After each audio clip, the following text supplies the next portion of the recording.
Good morning. Unit number 6 strike against war.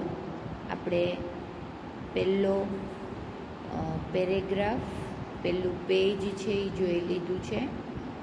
વાત એમ છે કે હેલન કેલર છે એ જે તે સમયે વિશ્વયુદ્ધ છે એમાં પોતાના દેશના જે મજૂરો છે, વર્કર્સ છે, એને કેવી રીતે સત્તામાં રહેલા લોકો છે એ યુદ્ધમાં જોડે છે અને એનાથી કેટલા બધા લોકોનું જીવન છે એ ખુવાર થાય છે, એની વિરુદ્ધમાં પોતાની સ્પીચ આપે છે.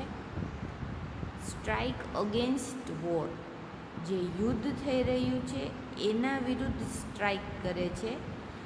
એટલે એની ભાષા છે એ સમજાવટની છે કે તે કહેવા માગે છે કે જે તે સમયે જે કર્મચારીઓ છે, સૌ નીચે પાયાના મજૂરો છે, તેને કેટલું બધું સહન કરવાનું આવે છે અને એને સમજાવે છે કે તમે જેને પોતાનો દેશ માનો છો એ દેશ છે એ હંમેશા અમુક લોકોના હાથમાં હોય છે.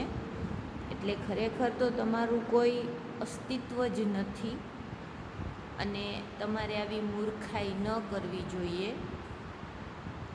અને તમે જ્યારે દેશ માટે મરવા તૈયાર થાવ છો તો સૈનિકો છે મિત્રો, એ ક્યારેય વિચારતા નથી કે હું યુદ્ધમાં ખપી જઈશ તો મારા પરિવારનું શું થશે. એ દેશ માટે બધું કરે છે. આપણી ફરજ એ બને છે કે આપણે તેના પરિવારનું, તેના બાળકોનું ધ્યાન રાખવું જોઈએ. આ જ બાબત છે એ હેલન કેલર આટલા વર્ષો પહેલાં યુદ્ધના કોન્ટેક્સમાં આપણને સમજાવવા માગે છે. એટલે જે વાતો છે એ સમયની છે, અત્યારની નથી. એટલે તમે જે નામ જોયા એ પર્ટિક્યુલર ત્યારે જે દેશોમાં યુદ્ધ ફાટી નીકળ્યું હતું, વિશ્વયુદ્ધ, એ મુજબના નામ છે. એટલે જ્યાં પણ તમને પ્રશ્ન થાય ત્યાં તમે મને પૂછી શકો છો. Let's start with another paragraph. Will the workers walk into this trap? આગલા પેરેગ્રાફમાં આપણે જોયું કે હેલન કેલર છે એ એમ સમજાવે છે વર્કર્સને કે જ્યારે તમે પોતાના અધિકારો માટે, પોતાના પગાર વધારા માટે વાત કરશો ત્યારે સત્તામાં રહેલા તમારા માલિકો છે કે સરકાર છે એ તમને બીજી વાત તરફ દોરશે. અને આપણો આગલો પેરેગ્રાફ છે એમ જ છે કે જે સત્તામાં રહેલા લોકો છે એ એમ કહેશે કે તમારો દેશ છે એ ખતરામાં છે, અને એવી બધી વાતો તમને કરશે કે જ્યારે દેશ ખતરામાં હોય ત્યારે શું તમે તમારા પગાર વિશે વિચારશો, એને મહત્ત્વ આપશો? તમે આર્મીમાં જોઈન્ટ થાવ, નેવીમાં જોઈન્ટ થાવ અને દેશ માટે લડો. આ આગલો પેરેગ્રાફ છે, એના કોન્ટેક્સમાં બીજો પેરેગ્રાફ સ્ટાર્ટ કરીએ. Will the workers walk into this trap? જે આ છટકું ગોઠવવામાં આવેલું છે ફસાવવા માટેનું, એમાં મજૂરો છે એ ફરીથી ફસાઈ જશે? Will they be fooled again? શું એને ફરીથી મૂર્ખ બનાવવામાં આવશે? I am afraid so. હા, મને એવું લાગે છે. The people have always been amenable to oratory of this sort. The people have always been amenable. Amenable એટલે સહેલાઈથી મનાવી લેવાય તેવા.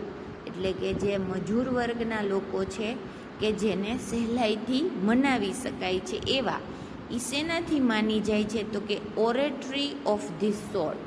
ધીસ સોર્ટ એટલે આ પ્રકારની, ઓરેટરી એટલે વ્યાખ્યાન, ભાષણ. જેને આ પ્રકારનું ભાષણ આપવામાં આવે, જોમ જુસ્સાથી ચડાવી દેવામાં આવે તો એ સહેલાઈથી આ બાબતને માની લે છે.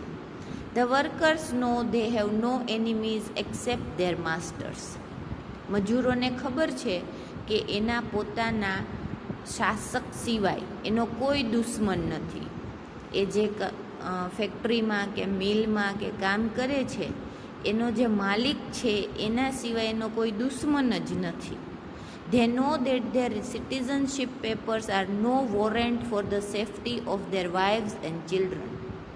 They know, મજૂરોને એ ખબર છે ધેટ ધેર સિટીઝનશીપ પેપર્સ, તેના નાગરિકતાના જે કાગળો છે કે તમે જે તે દેશના નાગરિક છો એવું બતાવતા જે કાગળિયા છે, પુરાવા છે, આર નો વોરંટ, એ ગેરંટી નથી, એને પ્રૂફ તરીકે ચલાવી શકાય નહીં. શેના પ્રૂફ તરીકે? For the safety of their wives and children. એ એવા પુરાવા તરીકે ચલાવી શકાતા નથી કે જેનાથી તેની પત્ની અને બાળકોને સલામતી પૂરી પાડી શકાય. They know that honest sweat, persistent toil and years of struggle bring them nothing worth fighting for. They know, તેને એ ખબર છે કે પ્રામાણિકતાનો પરસેવો, persistent toil એટલે સખત કાળી મજૂરી, એન્ડ યર્સ ઓફ સ્ટ્રગલ અને ઘણા વર્ષોનો સંઘર્ષ છે, સ્ટ્રગલ છે, એ વર્થ ફાઇટિંગ ફોર, એના માટે લડવા માટેનું હથિયાર નથી. જો એ આટલું બધું કરે છે, એના માલિક માટે, એના દેશ માટે પરસેવો પાડે છે, સંઘર્ષ વેઠે છે, કાળી મજૂરી કરે છે, પણ એનાથી એ વજનદાર કહી શકાય, જેમાંથી કંઈક આઉટપુટ મળી શકે એવી ફાઇટિંગ, એવી લડત છે એ આપી શકતા નથી. Yet deep down in their foolish hearts they believe they a country. છતાં પણ પોતાના મૂર્ખાઈ ભરેલા વિચારોમાં, એટલે કે હૃદયથી જ્યારે એ મૂર્ખ બની જાય છે, લાગણીમાં આવી જાય છે, ત્યારે એ એવું માને છે કે તે દેશ છે, તે દેશનો ભાગ છે. અહીંયા ધે અ કન્ટ્રી એટલે તે દેશ છે એવું માને છે, એટલે કે તે દેશના નાગરિકો છે એવું પોતે સમજી લે છે. પણ એ સમજે છે એ સાચું જ છે, એની લાગણી સાચી જ છે, પણ જે સત્તામાં રહેલા લોકો છે એ તો એને એક સાધન તરીકે જ જોવે છે. એટલે હેલન કેલર એના તરફ મજૂરોનું ધ્યાન દોરે છે કે જે સત્તામાં રહેલા લોકો છે એ ફક્ત ને ફક્ત તમારો ઉપયોગ જ કરે છે. ત્યારે મજૂરો એવું માની લે છે કે તે દેશના નાગરિકો છે, એને દેશ પ્રત્યે લાગણી છે અને એ પોતાની લાગણીમાં દેશ માટે કાંઈ પણ કરવા તૈયાર થઈ જાય છે. ઓ બ્લાઇન્ડ વેનિટી ઓફ સ્લેવ્સ, અરે ગુલામોની કેવી આંધળું મિથ્યાભિમાન. વેનિટી એટલે વધારે પડતું અભિમાન, ખોટું અભિમાન, કે એવું માનવા લાગે છે કે ઓહો દેશ તો અમારાથી જ ચાલે છે, પણ એ એવું માને છે, ખરેખર એવું હોતું નથી. માટે એવું કીધેલું છે કે એનું મિથ્યાભિમાન છે. ધ ક્લેવર વન્સ, જે હોશિયાર લોકો છે, up in the high places, કે જે સત્તામાં ઉચ્ચ સ્થાને બિરાજેલા છે, know how childish and silly the workers are, તેઓ જાણે છે કે મજૂરો છે એ કેટલા બાળક બુદ્ધિવાળા અને મૂર્ખા હોય છે. They know that if the government dresses them up, તેઓ જે સત્તામાં ઉચ્ચ સ્થાને રહેલા છે તેમને ખબર છે કે જો સરકાર છે એને એટલે કે મજૂરોને ખાખી કલરનો ડ્રેસ પહેરાવી દે, and gives them a rifle, અને એના હાથમાં રાઇફલ પકડાવી દે, and starts them off with a band and waving banners, they will go forth to fight valiantly for their own enemies. તો આ લોકો છે એની સાથે બેન્ડ એટલે કે ચોક્કસ પ્રકારનું મ્યુઝિક વગાડવાવાળા, જે પર્ટિક્યુલરલી લડવા જાય ત્યારે જે પ્રકારનો જુસ્સો ચડે એવું સંગીત, અને એના હાથમાં વિજય પતાકા જેવી બેનર્સ છે, ધજાઓ આપી દે, તો આ લોકો છે એ પોતાના એનિમીઝ, પોતાના દુશ્મનો માટે પણ લડવા તૈયાર થઈ જાય છે. They are taught that brave men die for their country's honor. તેમને એવું શીખવવામાં આવેલું છે કે બહાદુર માણસો છે એ દેશના માન માટે, ઓનર એટલે માન, એના માન માટે, એની પ્રતિષ્ઠા માટે મરી પણ જાય છે. What a price to pay for a વેગ આઈડિયા. અને આ માટે વેગ આઈડિયા, આ જે અસ્પષ્ટ વિચાર છે કે દેશના માન માટે ગમે એને મરી જવું, એવા આઈડિયા માટે કેટલી કિંમત ચૂકવવી પડે છે? તો અહીંયા જેટલી કિંમત ચૂકવવી પડે છે એને હેલન કેલર કહે છે કઈ કઈ કિંમત? The lives of millions of young men. યુવાન માણસોનું જીવન છે એ આમાં ખપી જાય છે. અને એક બે યુવાન માણસો નહીં, મિલિયન્સ ઓફ યંગ મેન, લાખો યુવાન માણસો છે એ યુદ્ધમાં મરી જાય છે. અધર મિલિયન્સ ક્રિપલ્ડ એન્ડ બ્લાઇન્ડેડ ફોર લાઈફ. બીજા લાખો માણસો છે, સૈનિકો છે, એ કાં તો જીવનભર ક્રિપલ્ડ અપંગ થઈ જાય છે અથવા તો બ્લાઇન્ડેડ આંધળા થઈ જાય છે. Existence made horrible for still more millions of human being. બીજા લાખો લોકો છે એનું અસ્તિત્વ છે એ ભયંકર બની જાય છે. એટલે કે પોતાના અસ્તિત્વને ટકાવી રાખવા માટે એના માટે જિંદગી છે એ દોજખ બની જાય છે, દુઃખ બની જાય છે યુદ્ધ પછી. The achievement and legacy of generation swept અવે ઇન અ મોમેન્ટ. એક જ ક્ષણમાં કોઈ પણ પેઢીની સિદ્ધિઓ અને વારસો છે એ ધોવાઈ જાય છે. યુદ્ધ થાય તો તમને ખબર નથી હોતી કે તમારું પેઢી છે એ ચાલશે કે કેમ. And nobody better off for all the misery. અને આના માટે કોઈને પણ આ દુઃખ માટે, મિઝરી એટલે દુઃખ, આ દુઃખ માટે તમે કોઈને પણ સારું કહી શકતા નથી. This terrible sacrifice would be comprehensible if the thing you die for and call country, fed, clothed, housed and warmed you. અને કદાચ ચાલો તમે સેક્રિફાઈસ કર્યું, આ જે ભયંકર સેક્રિફાઈસ તમે કર્યું એ થોડા ઘણા અંશે કોમ્પ્રિહેન્સિબલ એટલે કે માનવામાં આવે, મગજમાં ઉતરે, વ્યવસ્થિત એના માટે આપણે સમજી શકાય એવું કોઈ પ્લાનિંગ કરીએ અને તમે મરી જાઓ તોય બરાબર છે. હેલન કેલર શું કહે છે મજૂરોને કે તમારું જે બલિદાન છે એ સમજમાં આવે એવું હોય તો પણ બરાબર છે કે તમે જેના માટે મરી ગયા, ડાય ફોર, જેના માટે તમે તમારો પ્રાણ ત્યાગ કર્યો અને તમે જેને દેશ કહો છો એ તમને ફેડ, પોષણ આપે, ક્લોધેડ, તમને તમારી જીવન જરૂરિયાતની પૂર્તિ કરે, હાઉસ, તમને આશ્રય આપે, એન્ડ વોર્મ્ડ યુ, અને તમને હૂંફ આપે તો હજી બરાબર છે કે તમારો દેશ છે એ તમને આશ્રય આપતો હોય, હૂંફ આપતો હોય, તમારી જીવન જરૂરિયાતની જે પૂર્તિ કરતો હોય. Educated and cherished your children. અને તમારા ગયા પછી અથવા તો તમે અપંગ થઈ જાઓ છો તો એના પછી તમારા બાળકોને શિક્ષણ આપે અને એને આનંદથી રાખે તો હજી તમારું સેક્રિફાઈસ છે એ માનવા યોગ્ય છે. તમે જે બલિદાન દેશ માટે આપેલું છે તો હજી સમજમાં આવી શકે કે ઠીક છે કે તમારા બલિદાનના બદલામાં આવું બધું દેશ તમને આપે છે, પણ એવું ખરેખર થાય છે? એવું હેલન કેલર મજૂરોને પૂછે છે. I think the workers are the most unselfish of the children of men.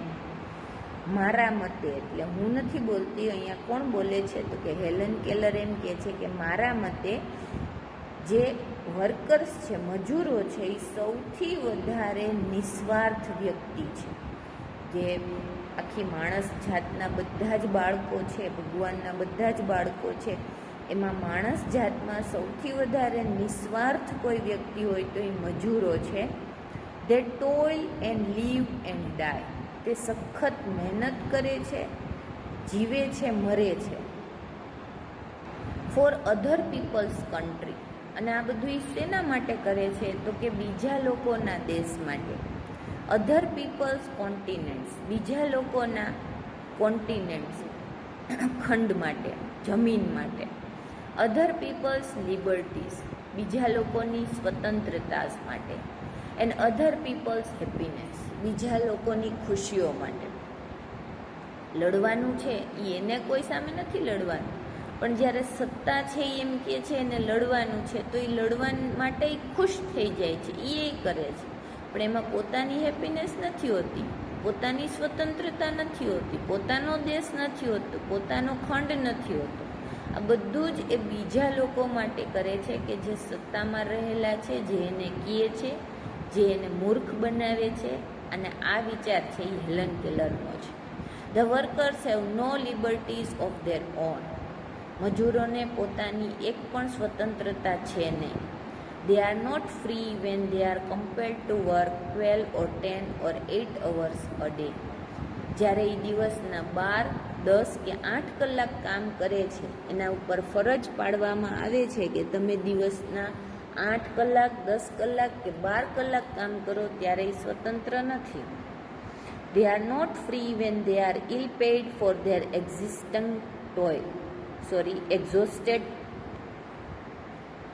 toil.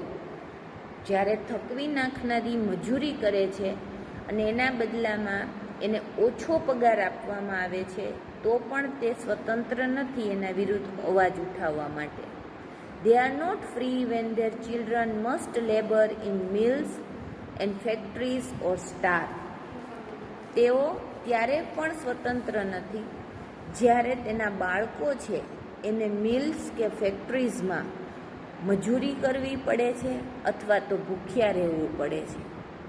And when their women may be driven by poverty to lives of shame.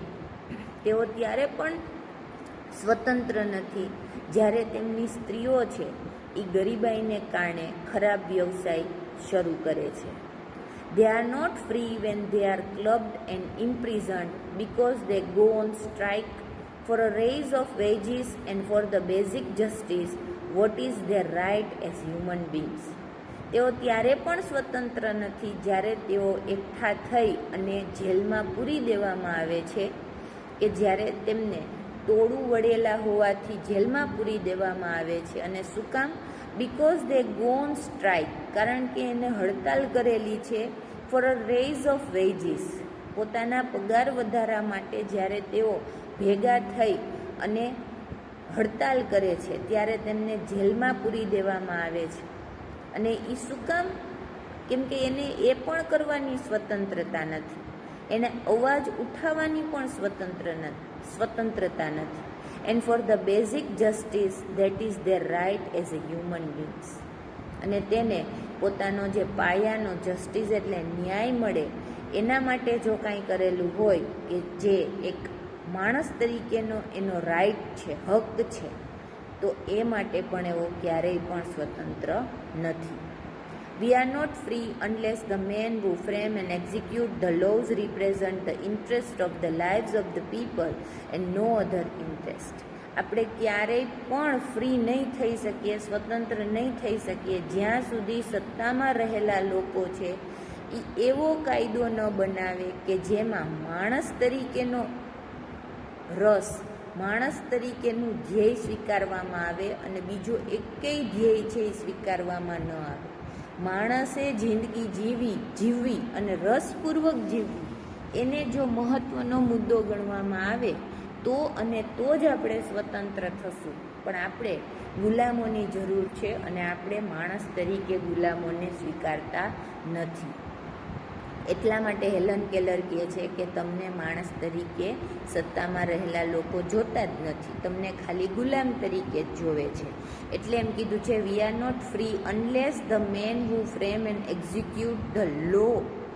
કાયદો જે માણસ બનાવે છે અને જેનો અમલ કરે છે એ કાયદામાં જો માણસને મહત્ત્વ આપવામાં આવે અને બીજા કોઈને મહત્ત્વ ન આપવામાં આવે ત્યારે અને માત્ર ત્યારે જ આપણે સ્વતંત્ર થશું.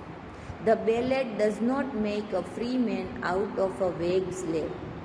કોઈ એકદમ કચડાયેલા ગુલામમાંથી આપણે મતપત્રક દ્વારા, ચૂંટણી દ્વારા સ્વતંત્ર માણસ ક્યારેય બનાવી શકશું નહીં.